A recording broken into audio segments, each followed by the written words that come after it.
وأشهد أن لا إله إلا الله وحده لا شريك له وأشهد أن محمدا عبده ورسوله. يا أيها الذين آمنوا اتقوا الله حق تقاته ولا تموتن إلا وأنتم مسلمون. يا أيها الناس اتقوا ربكم الذي خلقكم من نفس واحدة وخلق منها زوجها وبث منهما رجالا كثيرا ونساء واتقوا الله الذي تساءلون به والأرحام إن الله كان عليكم رقيبا. يا أيها الذين آمنوا اتقوا الله وقولوا قولا سديدا يصلح لكم أعمالكم ويغفر لكم ذنوبكم ومن يطع الله ورسوله فقد فاز فوزا عظيما. أما بعد أصدق الحديث كتاب الله أحسن الهدي هدي محمد صلى الله عليه وسلم وشر الأمور محدثاتها وكل محدثة بدعة وكل بدعة ضلالة وكل ضلالة في النار.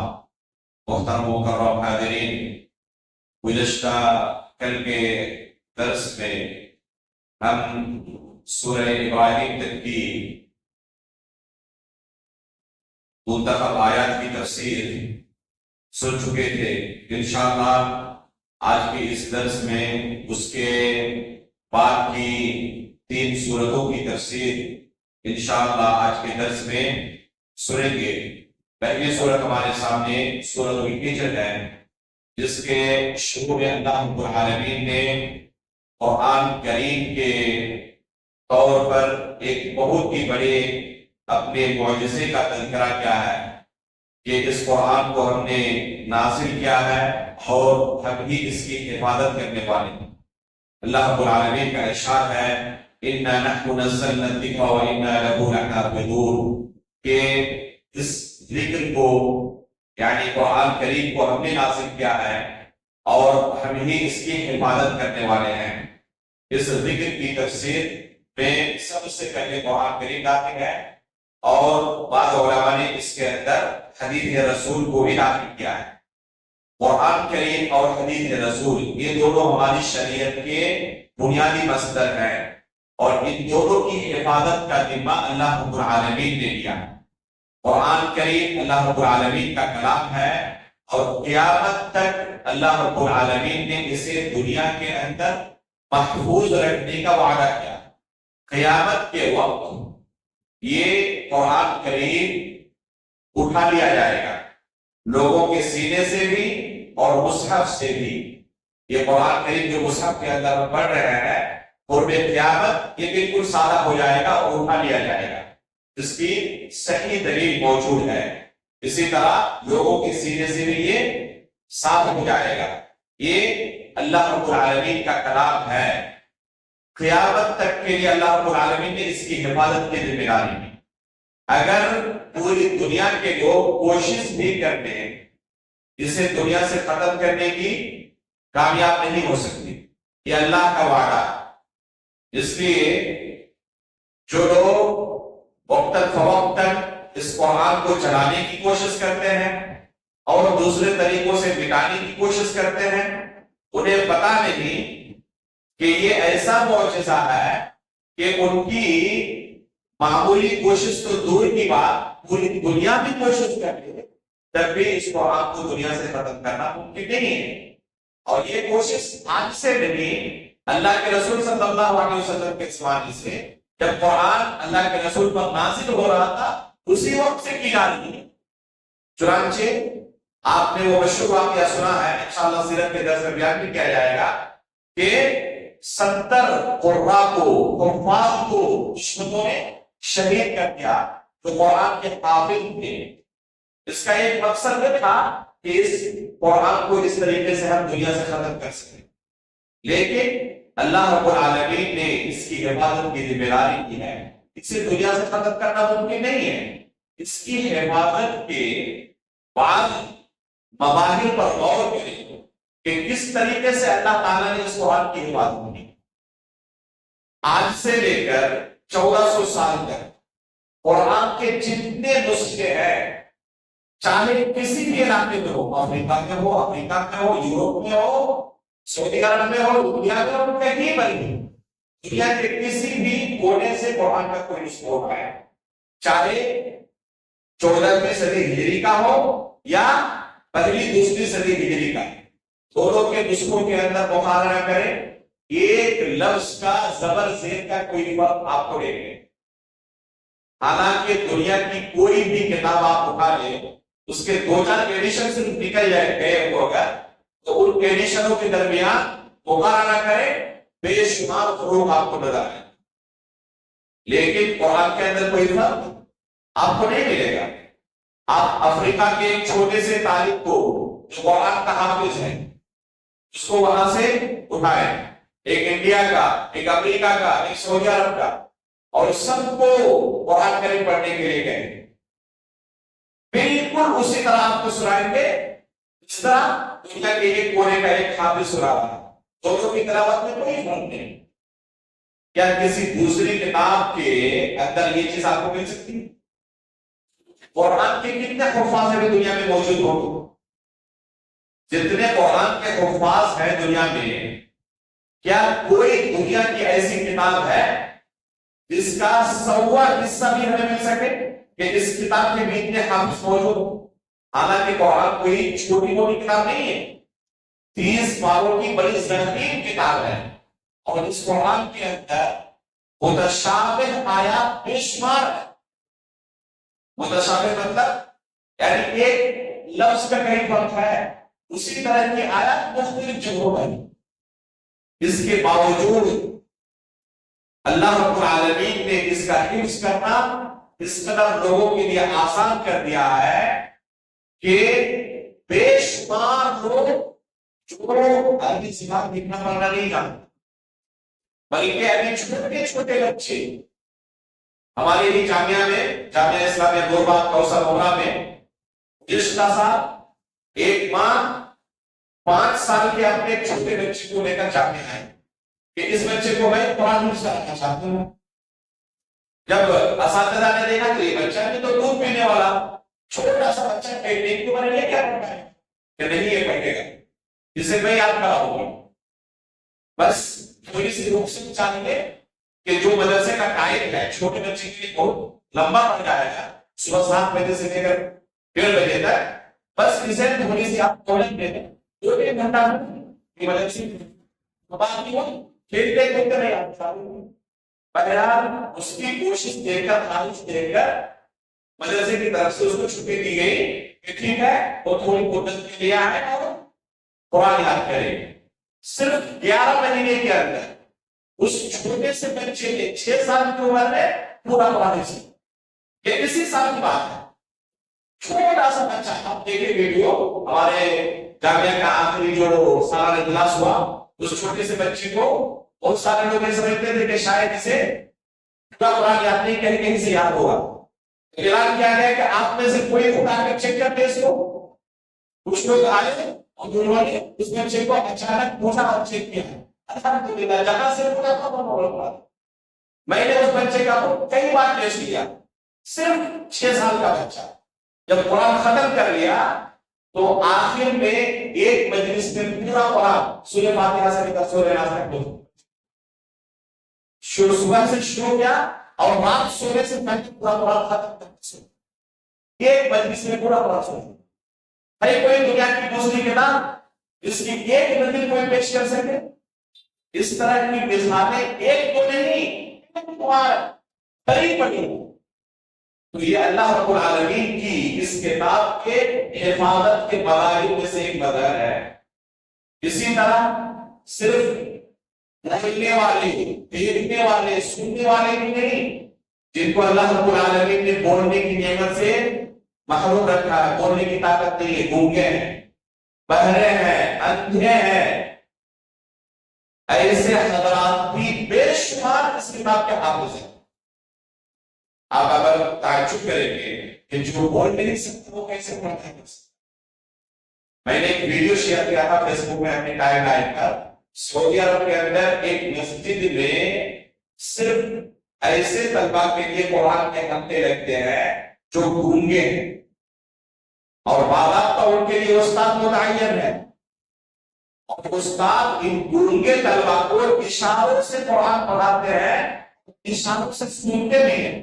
تعجب کیا گناہ چھوڑ دے، بد چھوڑ دے، ظاہر کسی سے نہیں پڑھتے، آپ کیسے پکڑتے ہیں؟ کہتے بالکل پکڑتے ہیں، ممکن ہی نہیں کہ کوئی ایک لفظ غلط پر کیا کرتا ہے، ہمارا طریقہ ہے۔ دنیا کے اندر کوئی کتاب ایسی مل سکتی ہے کہ گونگے بھی اس کتاب کے حافظ ہو؟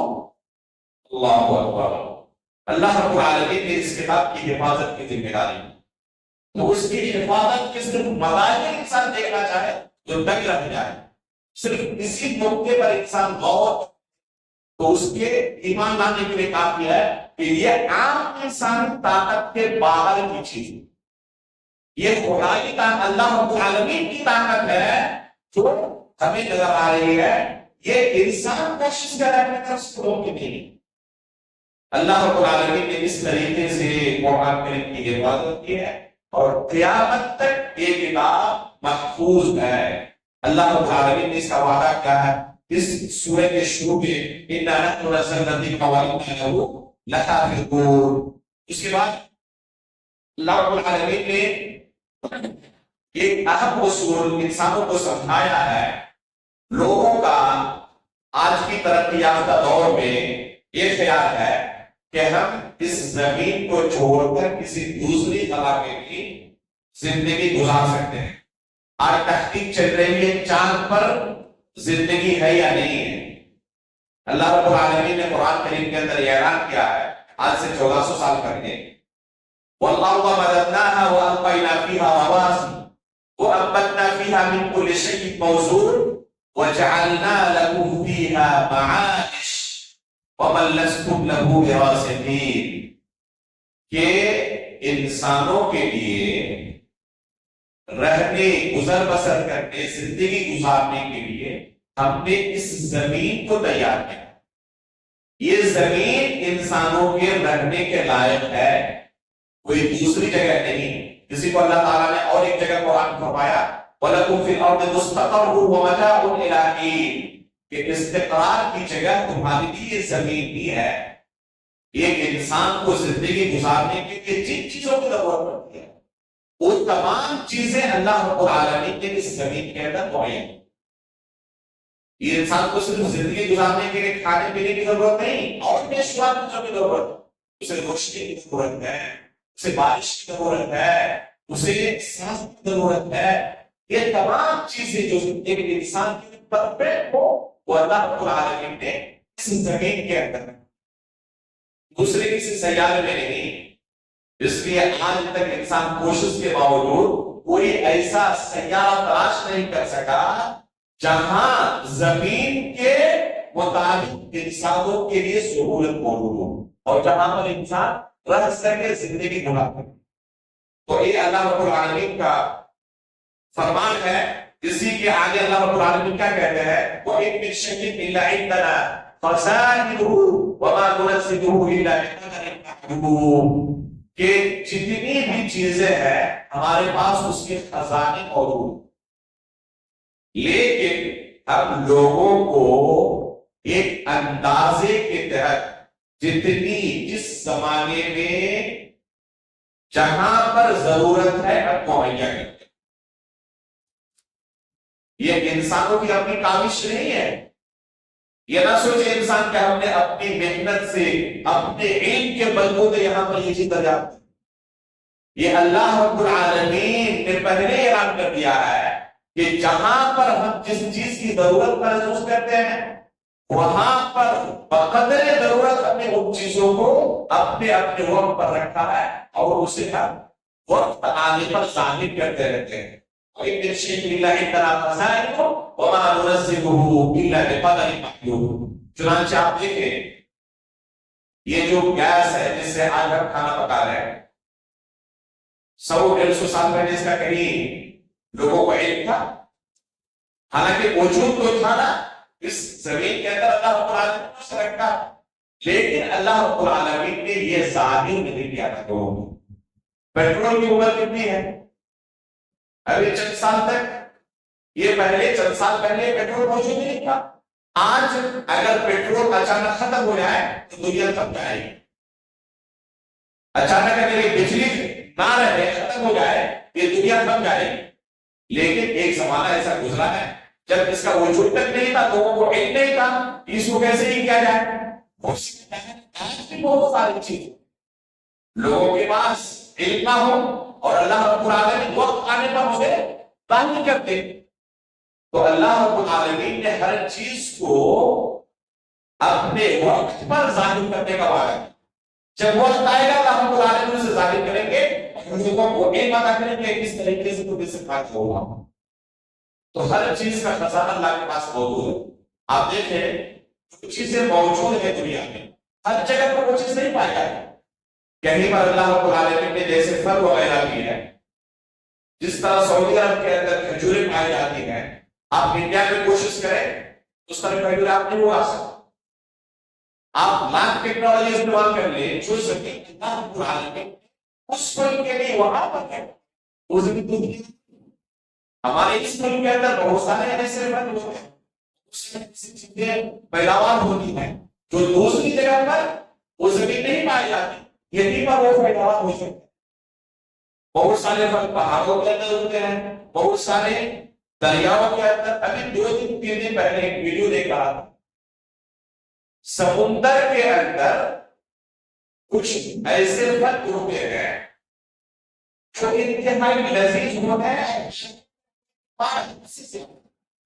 امریکہ میں خصوصی طور پر ڈبوں کے اندر پیک کر کے ان کو بیچا جاتا۔ اللہ رب العالمین نے ان پھلوں کو نہیں بیچا۔ آپ کوشش کریں خشکی کے اندر ان کو اگانے کی، نہیں ہو سکتے۔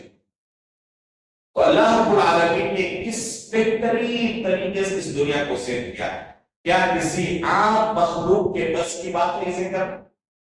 تو ان عقلی دلائل کو اللہ رب العالمین نے قرآن کریم کے اندر بار بار دہرایا ہے، تاکہ ایک انسان یہ تسلیم کر لے کہ ان چیزوں کا خالق اللہ کے علاوہ کوئی دوسرا نہیں ہو سکتا، اور جب خالق وہی ہے تو عبادت کا مستحق بھی اس کے علاوہ کوئی دوسرا نہیں ہونا چاہیے۔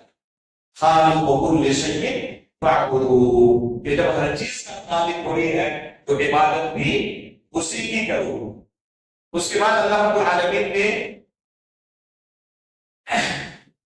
دعا کا ایک طریقہ فجر بعد کے درس میں آپ کے سامنے بیان کیا گیا کہ دعا کی قبولیت کے اسباب میں سے ایک سبب ہے انسان اللہ رب العالمین کے ناموں کی وسیلے اللہ رب العالمین سے مانگے۔ اللہ رب العالمین کے ناموں کے وسیلے سے انسان اگر کوئی دعا کرتا ہے، اللہ رب العالمین ایسی دعا کو رد نہیں کرتا۔ اس کا ایک نمونہ دیکھیں، اس سورہ کے اندر اللہ رب العالمین نے آدم علیہ السلام کی تخلیق کا تذکرہ کیا، اور پھر ابلیس کا آدم علیہ السلام کو بھٹکانا اور آدم علیہ السلام کو سجدے سے انکار کرنا، اس کو جنت سے اللہ رب العالمین کا دھکار کر باہر نکالنا، یہ تمام واقعات کو اللہ رب العالمین نے اس سورہ کے اندر ذکر کیا۔ اس کے بعد اللہ رب العالمین نے ابلیس کا ایک قول نقل کیا، جب اللہ رب العالمین نے اسے جنت سے باہر نکال دیا تو کہا قال فاخرج منها فإنك رجيم وإن عليك اللعنة إلى يوم الدين، کہ جنت سے تم نکل جاؤ، قیامت تک کے لیے تم ملعون ٹھہرائے گے، اب تو تمہاری اوپر قیامت تک لعنت کرتے ہیں۔ تب ابلیس جو سراپا سرکش ہے اللہ رب العالمین سے کیا کہہ رہا ہے؟ قال رب فأنظرني إلى يوم يبعثون، اللہ رب العالمین کے نام کا واسطہ دے کر قال رب اے پروردگار فأنظرني إلى يوم يبعثون، قیامت تک کے لیے مجھے مہلت چاہیے ان انسانوں کو گمراہ کرنے۔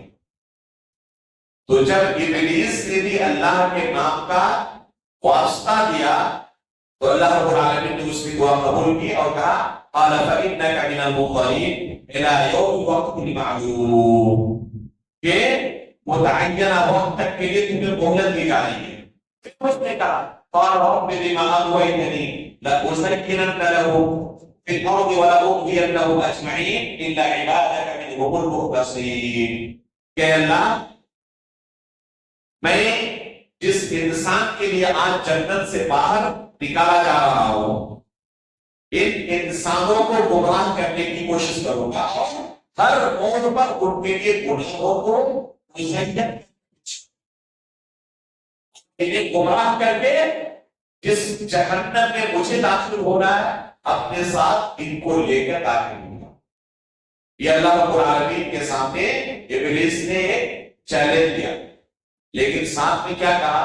الا عبادک منہم المخلصین، لیکن جو خالص بندے ہیں، نیک اور پرہیزگار ہیں، ان کو چھوڑ کر.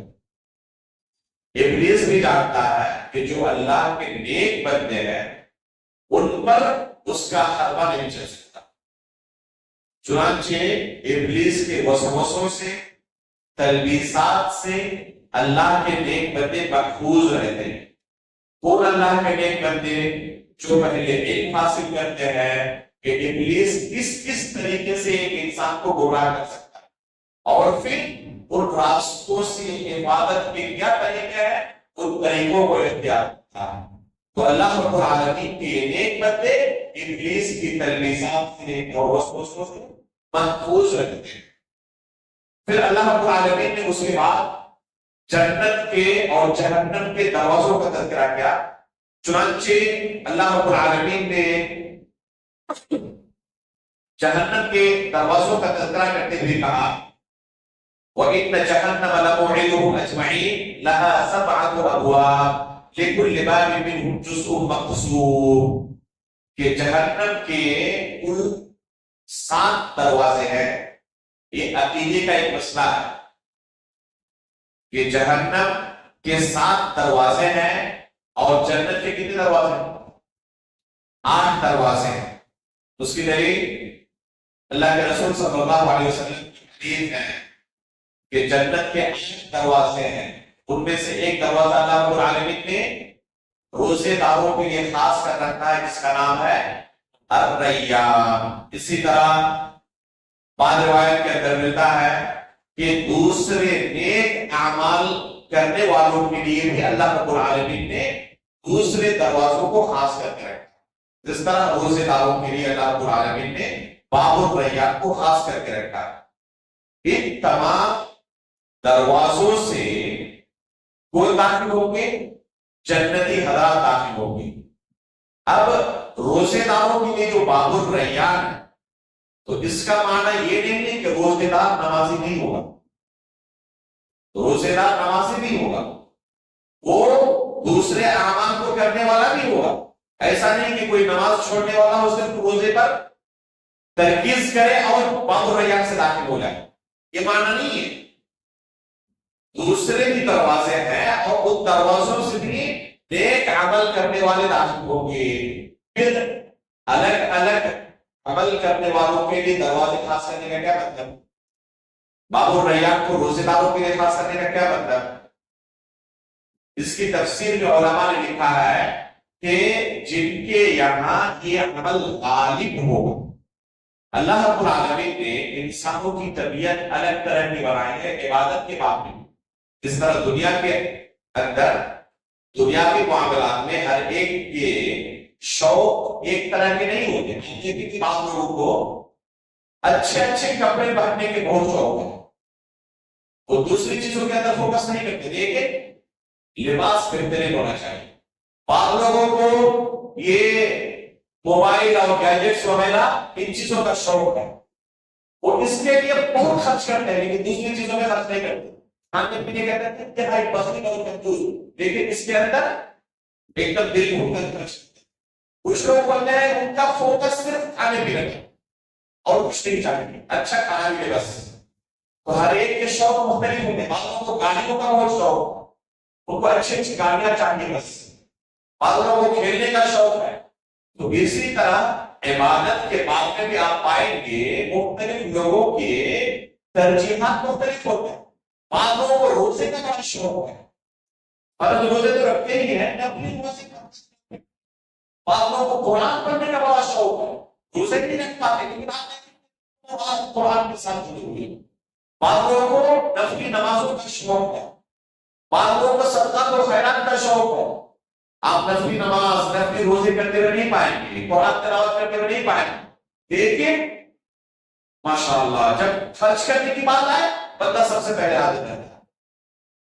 تو الگ الگ شوق بعض لوگوں کو لوگوں کی خدمت کا شوق ہوتا ہے, والدین کی خدمت کا شوق ہوتا ہے. حالانکہ انہیں کو دیکھا جاتا ہے کہ بعض فرائض اور واجبات کے پیچھے رہنے والے ہوتے ہیں, نماز ایسے نہیں پڑھتے, لیکن والدین کی خدمت میں بندہ سب سے پہلے. تو الگ الگ طرح کے شوق ہوتے ہیں. یہ جو جنت کے دروازے ہیں, اس طرح کے خاص اعمال کرنے والوں, دوسرے اعمال بھی وہ انجام دیتے ہیں, لیکن ان کے اندر روزے کا پہلو حد تک چاہتا ہے. تو اللہ رب العالمین نے ایسے بندوں کے لیے باب الریان کو خاص کیا ہوا. یہ لوگ اس دروازے سے جنت میں داخل ہوں گے. اللہ کے رسول سے پوچھا گیا, اللہ کے رسول کیا کوئی ایسا بندہ بھی ہوگا جو 8 دروازے سے داخل ہو جنت کے اندر؟ تو اللہ کے رسول نے کہا کہ ابو بکر صدیق ہوں گے.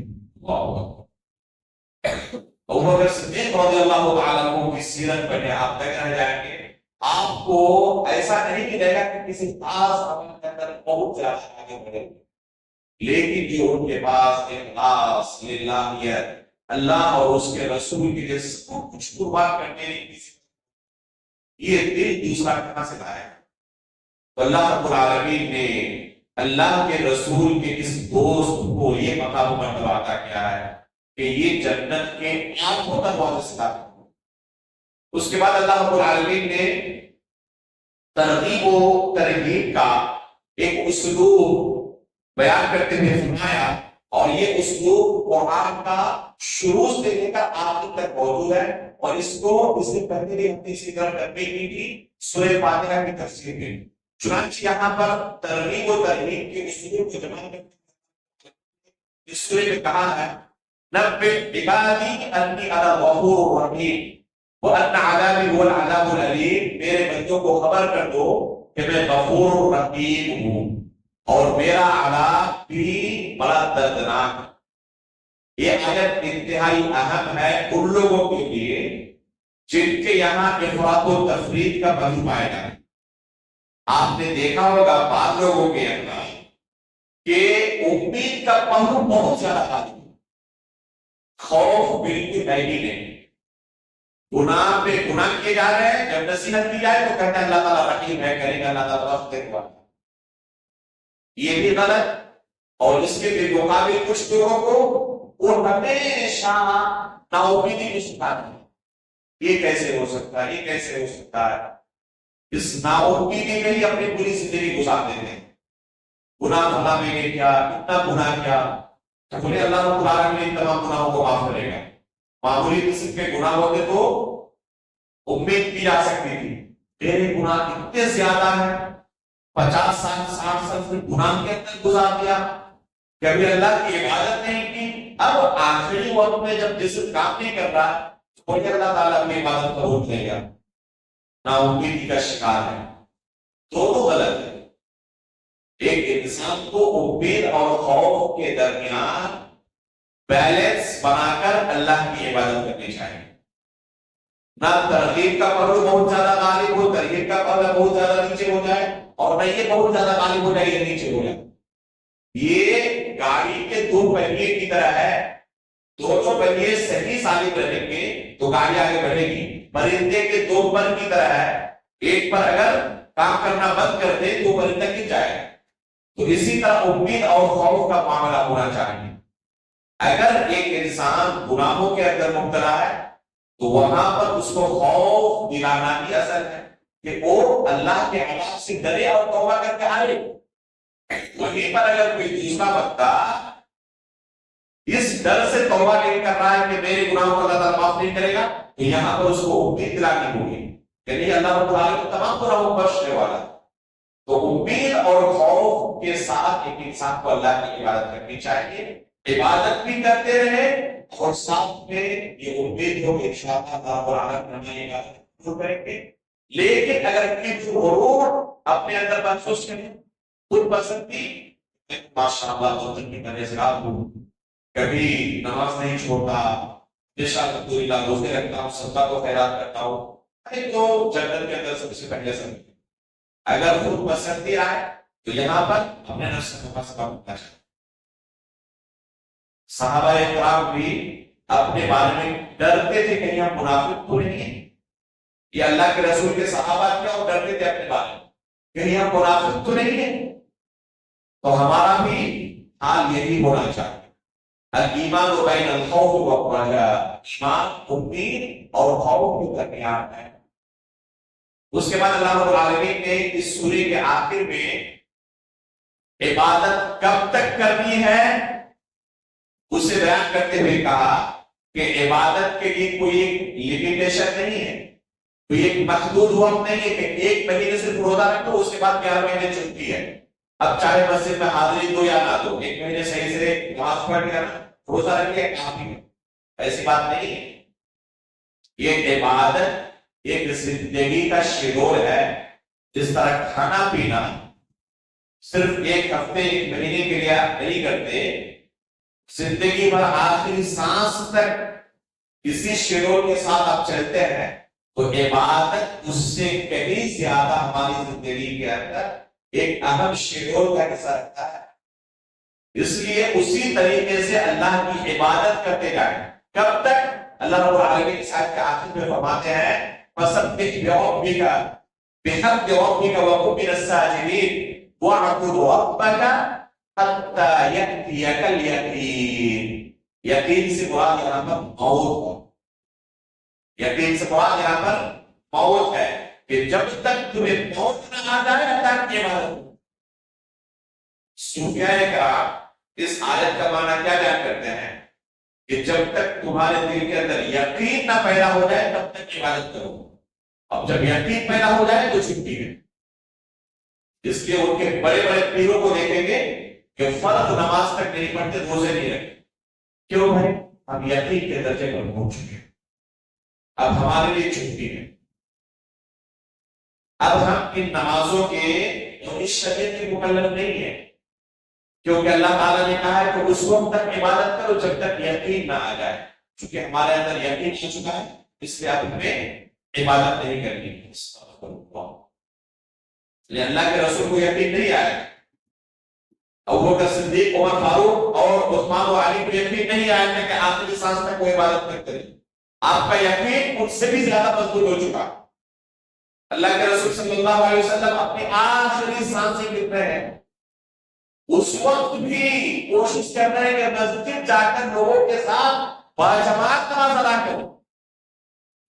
تو لوگوں کے کندھے پر ہاتھ رکھتے ہیں، ان کا سہارا لیتے ہیں، اور آپ کے پیر زمین سے پھسل رہے ہیں، اس کے باوجود چاہتے ہیں کہ مسجد میں جا کر جماعت کے ساتھ نماز ادا کریں.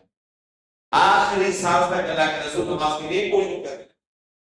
اور آپ کا یقین اللہ کے رسول سے بھی پوچھا ہو چکا ہے کہ آپ کو عبادت کی اب ضرورت نہیں ہے، اور اللہ کے رسول کو آخری سانس تک ضرورت نہیں.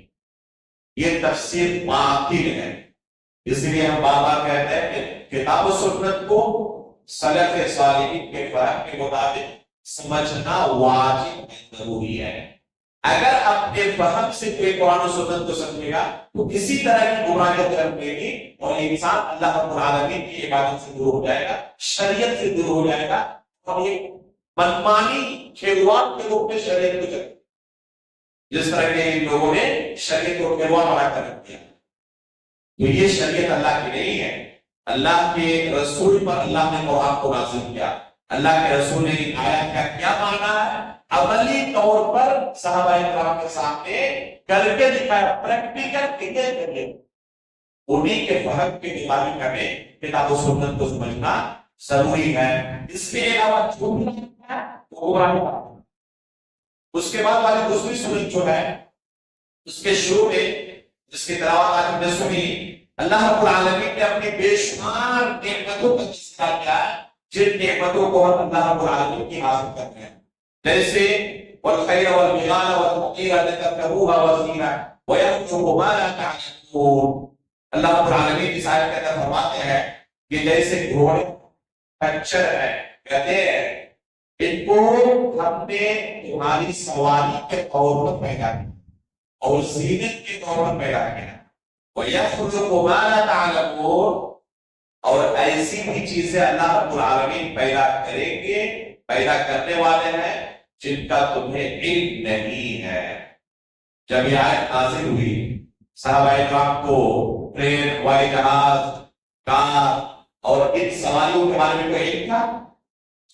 آج بھی بہت ساری ایسی سواریاں مستقبل میں پیدا ہونے والی نہیں کر رہے ہیں۔ یہ اللہ رب العالمین نے قرآن کے اندر ذکر کر دیا کہ ان چیزوں کو ہم نے تمہاری سواریوں میں پیدا کیا ہے، وَيَخْلُقُ مَا لَا تَعْلَمُونَ، اور ایسی چیزیں اللہ رب العالمین نے پیدا کی جن کا تمہیں علم نہیں ہے، جن کا تمہیں علم نہیں ہے، اور یہ چیز واضح طور پر محسوس ہے کہ اللہ کے رسول کے زمانے میں بہت ساری ایسی چیزیں سواری کے طور پر موجود تھی جو آج بھی ہیں، لیکن آج جو سواری ہمارے پاس موجود ہے اس زمانے میں بادشاہوں کے پاس بھی وہ نعمتیں نہیں ہیں۔ آج جو قارون کا خزانہ جانتے ہیں، اس کی کنجیوں کو کتنے لوگ ڈھونا پڑتا تھا، اس کے خزانے کی کنجیاں کئی مٹکے کی لوگ سواریوں پر ڈھو دیتے۔ اگر قارون کو بھی پتا چل جائے کہ آج جو آپ کے پاس ATM کارڈ ہے اس کی کنجیوں سے زیادہ اس کی طاقت ہے تو بے ہوش ہو جائے گا۔ بادشاہوں کے پاس بھی وہ نعمتیں نہیں تھی جو آج کے دور کا ایک فقیر انسان جن نعمتوں کو حاصل کر رہا ہے۔ پرانے زمانے میں بادشاہوں کے پاس پنکھا چھیلنے والے لوگ ہوتے، ہر آدھے گھنٹے بعد ایک نئی ٹیم آ گئی پنکھا چھیلنے کے لیے، بادشاہ کو گرمی نہیں لگنی چاہیے، اور آج ایک فقیر انسان کسی کے اندر بیٹھا ہوا ہے، ان کو خبر بھی نہیں ہے کہ آج کے دور کے جو فقیر لوگ ہیں وہ ان بادشاہوں سے زیادہ نعمت چاہتے ہیں۔ اسی طریقے سے مستقبل میں کیا کچھ ہونے والا ہے اللہ رب العالمین کی ذات کہتا ہے کہ اللہ رب العالمین ایسی چیزیں پیدا کرنے والا ہے جن کا تمہیں علم نہیں ہے۔ تو انسان کا علم چاہے اپنے زمانے میں اسے کتنا ہی غرور ہو کہ کچھ بات کوئی نہیں، خود تاریخ نے اسے ثابت کر دیا ہے کہ ان کا غرور درست نہیں۔ جتنے بادشاہ گزر چکے ہیں وہ کرتے نہیں، آج تاریخ نے ثابت کر دیا ہے کہ ان کا غرور درست نہیں تھا، آج فقیروں کے پاس ان سے زیادہ نہیں۔ تو اسی طرح مستقبل میں بھی بہت ساری ایسی چیزیں آنے والی ہیں، اس لیے آج بھی ہمیں غرور کا شکار نہیں ہونا چاہیے۔ وَيَخْلُقُ مَا لَا تَعْلَمُونَ، اللہ رب العالمین ایسی نعمتیں پیدا کرنے والے ہیں جن کا ہمیں آج علم ہی نہیں ہے۔ اس کے بعد اللہ رب العالمین نے ان تمام نعمتوں کا تذکرہ کرنے کے بعد کہا جو اصل مقصد ہے، أَفَمَنْ يَخْلُقُ كَمَنْ لَا يَخْلُقُ أَفَلَا تَذَكَّرُونَ۔ اب یہ بتاؤ کہ جس کے پاس پیدا کرنے کی طاقت ہے اور جس کے پاس پیدا کرنے کی طاقت نہیں، کیا دونوں برابر ہو سکتے؟ افلا تذکرون، کیا اس کے باوجود تم نصیحت حاصل سکتے ہیں؟ اللہ رب العالمین نے دو چار آیات آج پھر سے دہرایا، الذین یدعون من دون اللہ لا یخلقون شیئا وهم یخلقون۔ اللہ کو چھوڑ کر کے ان کے پاس کچھ بھی ذرہ کے برابر بھی کچھ بھی پیدا کرنے کی طاقت نہیں ہے۔ پیدا کرنا تو دور کی بات، یہ خود پیدا کی ہے، وہ بھی یہ اپنے آپ کو بھی پیدا نہیں۔ جب یہ ان کی عادت ہے، یا یہ عبادت کے مستحق ہو سکتے، اب یہ عبادت کے مستحق نہیں ہو سکتے۔ عبادت کا مستحق فقط اور فقط اللہ رب العالمین کی ذات ہے، اللہ رب العالمین کے علاوہ کوئی عبادت نہیں ہو سکتا۔ اسی کی ہمیشہ ہمیں اطاعت و بندگی کرنی چاہیے، اللہ رب العالمین کو اپنے نافرمانی سے پرہیز کرنا چاہیے۔ اس کے بعد اللہ رب العالمین نے ایک تقدیر کا اہم اصول اور ضابطہ اس سورہ کے اندر بیان کیا اور مشرکین کے ایک باطل عقیدے پر رد کیا۔ آج بھی بہت سارے مسلمانوں کے ذہن میں یہ باطل وسوسہ شیطان داخل کرنے میں کامیاب ہوگا۔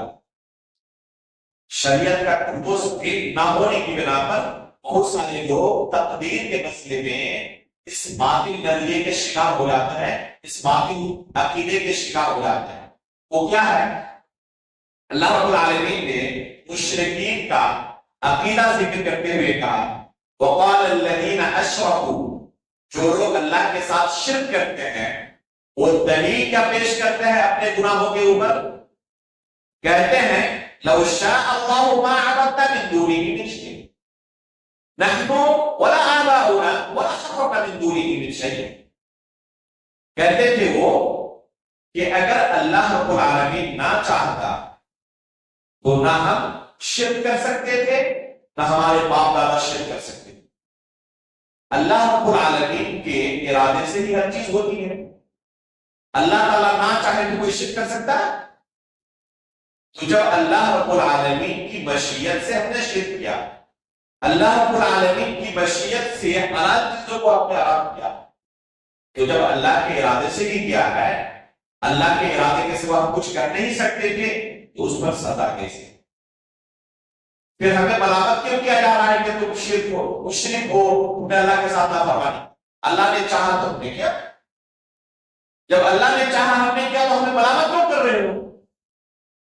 یہی باطل دلیل بہت سارے مسلمانوں کے ذہن میں بھی ہوگی کہ اللہ رب العالمین نے ہماری تقدیر میں لکھا تھا گناہ کرنا، اس لیے ہم نے گناہ کیا. اللہ تعالیٰ نے تقدیر میں نہ لکھا ہوگا تو ہم نہیں کرتے، اس لیے ہمیں سزا نہیں ملنی چاہیے. یہی دلیل اس بندے کو کوئی دوسرا انسان دے اس کے برخلاف تو اسے قبول نہیں کر گیا. اللہ تعالیٰ نے سب کچھ لکھ دیا ہے جو انسان کرنے والے ہیں. ہر انسان جس طرح وہ کر رہا ہے کہ میں اللہ کی مشیت کے خلاف کچھ نہیں کر سکتا، تو اسی طرح دوسرا انسان بھی اللہ رب العالمین کے ارادے کے خلاف کچھ نہیں کر سکتا. اب اگر وہ اس کے بچے کو قتل کرے اور کہے کہ اللہ تعالیٰ نے میری تقدیر میں لکھا تھا اس لیے میں نے کیا، اس لیے مجھے سزا نہیں ملنی چاہیے، تو یہ اس کی دلیل قبول کر لے گا اور اس کو چھوڑ دے گا؟ یہ کہے گا نہیں، بالکل میں سزا ملنی چاہیے. کوئی ہے دنیا کا انسان کہ ایک ظالم کو اس دلیل کی بنا پر کہ اللہ نے ہماری تقدیر میں لکھا ہے اس لیے ہم نے گناہ کیا، ایک چور کہے کہ ہماری تقدیر میں لکھا ہے اس لیے ہم نے چوری کیا، ایک ڈکیت کہے کہ ہماری تقدیر میں لکھا ہے اس لیے ہم نے ڈاکہ ڈالا، اس لیے ہمیں جیل نہیں ہونا چاہیے. عدالت میں جا کر جج کے سامنے یہی دلیل پیش کرے کہ ہماری تقدیر میں لکھا ہے اس لیے کیا، مان لے گا جج؟ تو جب تم خود اس دلیل کو قبول نہیں کر سکتے تو یہی بات کی دلیل اللہ تعالیٰ کے سامنے کیسے پیش کر سکتے؟ یہ ایک ایسی باطل دلیل ہے جو عقلاً اور نقلاً دونوں اعتبار سے باطل ہے. اللہ رب العالمین نے انسان کو عقل سے نوازا ہے اور اس عقل کی بنا پر ایک انسان فیصلہ کرتا ہے یہ چیز میرے لیے بہتر ہے، یہ چیز میرے لیے بہتر نہیں ہے، نقصان دہ ہے، اور اسی کے مطابق وہ زندگی گزارتا. ایک شخص جس کی دکان ہے مارکیٹ کے اندر، وہ رات کو گھر آتے وقت دکان بند کر کے آتا ہے، شٹر گرا کر، کھلا نہیں چھوڑ دے گا کہ تقدیر میں ہوگی تو کوئی چور آئے گا چوری کر کے لے جائے گا، تقدیر میں نہیں ہوگی تو کوئی نہیں آئے گا، بالکل محفوظ رہے گا. کرے گا کوئی؟ اللہ نے اس کو عقل دی کہ اس طریقے سے تمہیں نقصان ہوگا، اس طریقے سے فائدہ ہوگا، تو نقصان سے بچنے کا یہ راستہ ہے، اس راستے کو اختیار کرتا ہے. اسے عقل دی کہ کھاؤ گے نہیں تو بھوکے مر جاؤ گے، روزہ نہ کھاتا ہے، وہ نکالتا ہے. اسے عقل دی کہ اگر بستر پر پیشاب و پاخانہ کرو گے تو بدبو سے رہ نہیں پاؤ گا، اس لیے جاؤ حکومت میں اس کام پر کر کے آؤ کہ ابھی پیشاب پاخانہ بستر پہ نہیں کرو. تو اسی عقل کی بنا پر ہی اللہ رب العالمین نے ان دلیلوں کو ذکر کیا کہ جب خالق اللہ ہے اس کے علاوہ کوئی نہیں تو عبادت اسی کی کرو، اگر نہیں کرو گے تو اللہ رب العالمین تمہیں جہنم میں ڈالیں گے. یہ سب کچھ جانتے ہوئے رسولوں کو بھیج کر ان پر حجت قائم کرنے کے بعد اللہ رب العالمین اس لوگوں کو نہ مانے اور کہے کہ ہماری تقدیر میں لکھا ہوا تھا اس لیے کیا، تو ایک دن تم بھی شٹر چھوڑ کے آیا اور کہو کہ ہماری تقدیر میں لکھا ہوا اس لیے ہم نے شٹر کھول دیا تھا اور چھوڑ دے چکے گئے. دنیا کے معاملات میں ایک انسان اچھی طرح سمجھتا ہے کس راستے پر چل کر فائدہ حاصل ہونے والا ہے، کس راستے پر چل کر نقصان اٹھانے والا، اور ان تمام چیزوں کو فالو کرتا ہے جس سے فائدہ، تمام چیزوں سے آپ کو دور رکھتا ہے جس سے نقصان ہونا. لیکن یہی چیز آخرت کے معاملے میں نہیں کرنا چاہتا اور اسے دلیل کے طور پر پیش کرنا چاہتا ہے. اسے دنیا کے معاملات میں بھی کبھی نہیں کرے گی، لیکن آخرت کا اللہ کے خلاف یہ حجت پیش کرنا چاہتا ہے جو کہ عقل و نقل ہر کے اعتبار سے باطل دلیل ہے. اسی وجہ سے اللہ رب العالمین نے کیا کہا قرآن کریم کے اندر؟ فاصبر ان وعد اللہ حق واستغفر لذنبک. یہ مختصر آیت تقدیر کے مسئلے کو سمجھنے کے لیے انتہائی اہم ہے. یہاں پر اللہ رب العالمین نے صبر کرنے کا حکم دیا اور استغفار کرنے کا بھی حکم دیا. کہاں پر صبر کرنا ہے اور کہاں استغفار کرنا ہے؟ اگر اپنی طرف سے آپ نے کوئی کوتاہی نہیں، اس کے باوجود آپ کو اگر کوئی تکلیف لاحق ہو گئی تو وہاں پر صبر کریں، لیکن کوتاہی آپ کی طرف سے ہے تو وہاں استغفار کریں. اللہ تعالیٰ نے صبر کا بھی حکم دیا، استغفار کا بھی حکم دیا. صبر کہاں کرنا ہے؟ اپنی طرف سے پوری کوشش کی، گاڑی کو ایک دم روڈ کے کنارے پارک کریں جہاں پارکنگ کی جگہ ہے، اس کے باوجود بھی حادثہ ہو گیا، ایکسیڈنٹ ہو گیا، کوئی آ کر اپنی گاڑی مار دیا. اپنی طرف سے کوشش کی تھی کہ کسی طرح محفوظ رہیں، تو یہاں پر کیا کرے گا؟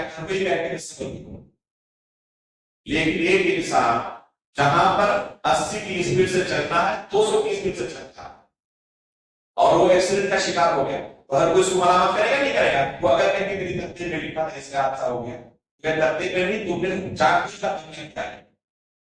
یہاں پر تمہاری غلطی ہے تو کہاں پر تقدیر کا سہارا لیا جائے گا؟ اگر انسان کے اوپر کوئی مصیبت ٹوٹ پڑی ہو تو وہاں پر تقدیر کو حجت بنایا جائے گا. اللہ تعالیٰ نے میری تقدیر میں لکھا تھا قدر اللہ و ما شاء فعل. ہم نے تو اپنی طرف سے کوشش کی تھی کہ جو اللہ نے تقدیر میں لکھا تھا اس کا صبر کر. یہاں پر تقدیر کو حجت بنا سکتے ہیں، لیکن گناہ کرنے کے بعد تقدیر کو حجت بنانا یہ مشرکوں کا طرز ہے جو اللہ تعالیٰ نے یہاں پر بیان کیا. وقال الذين اشركوا لو شاء الله ما اشركنا لو شاء الله ما عبدنا من دونه من شيء. تو یہ مشرکوں کا طرز عمل ہے، مسلمانوں کا یہ طرز عمل نہیں ہونا چاہیے. اس کے بعد اللہ رب العالمین نے ایک اہم تعلیم دی عام لوگوں کو شریعت کے مسائل پر عمل کرنے کے لیے کہ کیسے ایک عام انسان شریعت پر عمل کر سکتا. فَاسْأَلُوا أَهْلَ الذِّكْرِ إِن كُنتُمْ لَا تَعْلَمُونَ.